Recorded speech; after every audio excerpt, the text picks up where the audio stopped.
வணக்கம். நான் doctor PS Panneerselvam, chairman, சண்முகா மருத்துவமனை மற்றும் சேலம் புற்றுநோய் நிலையம் பேசுகிறேன். இன்றைக்கு மிகச்சிறந்த நாள்.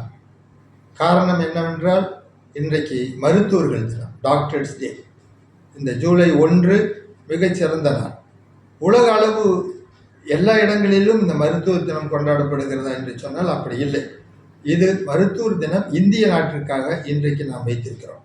இந்த நாளை மருத்துவர் தினமாக கொண்டாடுவதற்கான காரணம் என்னவென்று சொன்னால், மேற்கு வங்காளத்தில் டாக்டர் PC ராய் என்பவர் இருந்தார்.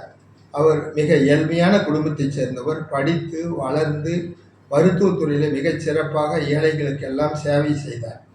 பின்னாளிலே அவர் அரசியலிலே களம் புகுந்து பிறகு படிப்படியாக உயர்ந்து அந்த நாட்டிற்கே முதலமைச்சராக ஆக்கி மக்கள் பெருமை கொண்டார்கள். அதனால் அவருடைய காலத்திற்கு பிறகு அவர் பிறந்த நாளிலே இந்த மருத்துவர் தினம் நமது இந்தியாவிலே கொண்டாடப்படுகிறது.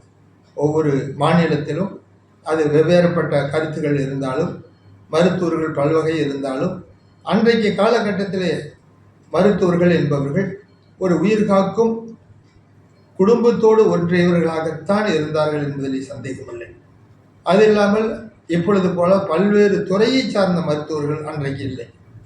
மருத்துவர்கள் பொது மருத்துவர்கள் என்றால் எல்லாவற்றுக்கும் அவர்கள்தான் மருத்துவம் செய்ய வேண்டும். அன்றைக்கு இந்த அளவுக்கான மருத்துவ உபகரணங்களோ வசதிகளோ கிடையாது. ஒரு எக்ஸ்ரே கூட இல்லாத காலகட்டத்திலே நான் 50 ஆண்டுகளை நிறைவு செய்கிறேன் மருத்துவராக மாறி. அன்றைய கட்டத்திற்கும் இன்றைய கட்டத்திற்கும் எத்தனை மாறுபட்ட உபகரணங்கள், எக்ஸ்ரே, லேப் வசதிகள், CT scan, MRI scan, cath lab, இப்படி சொல்லிக்கொண்டே போகலாம். அத்தனைக்கும் இன்றைக்கு வசதிகள் வந்திருக்கிறது. அது மக்கள் குலத்திற்கு மிகவும் உதவிகரமாக இருக்கிறது. மக்கள் குலத்திற்கு உதவிகரமாக இருக்கிறது என்று சொன்னால் அதனால் என்ன பலன் இந்த சமூகத்திற்கு கிடைத்தது என்பது பொதுவாக எல்லோருடைய கேள்வியாக இருக்கும்.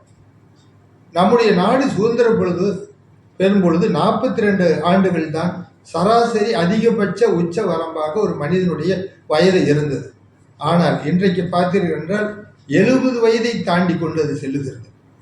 சராசரியாக 30 ஆண்டுகளை நாம் அதிகப்படுத்தி இருக்கிறோம் வயது உச்ச வரம்பை.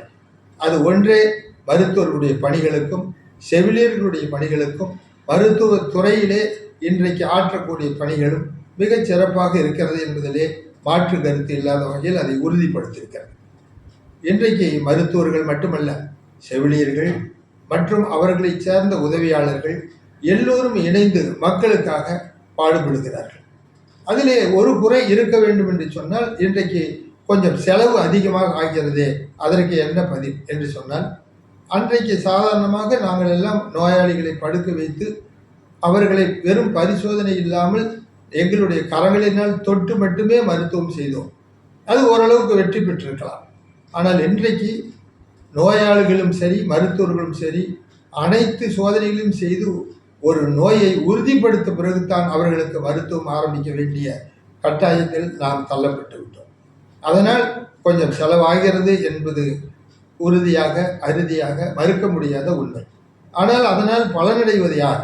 மக்கள் சமுதாயம்தான், இந்த சமூகம்தான். அதனால் அதை நாம் ஏற்றுக்கொள்ளத்தான் வேண்டும்.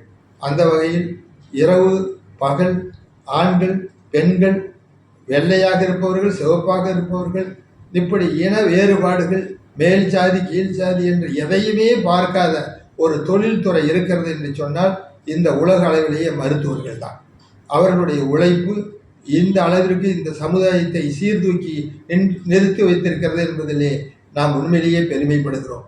மருத்துவர் என்ற வகையில் நான் இந்த மருத்துவ தின நாளிலே மக்கள் அனைவரும் நோயற்ற வாழ்விலே வாழ வேண்டும், உயர்ந்து அவர்கள் மிகச் சிறப்பாக நன்னிலை படுத்தி கொள்ள வேண்டும்.